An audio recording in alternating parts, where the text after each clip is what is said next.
నేల తల్లి ఒడిలో మట్టి ముద్ద మనమే, నీటి చుక్కలోనే మన జీవం దాగిందే.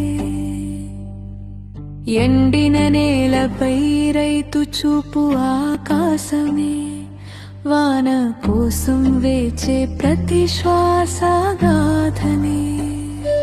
చుక్కే జీవం, చుక్కే ప్రాణం, నీరు లేకుంటే మౌనమే లోకం.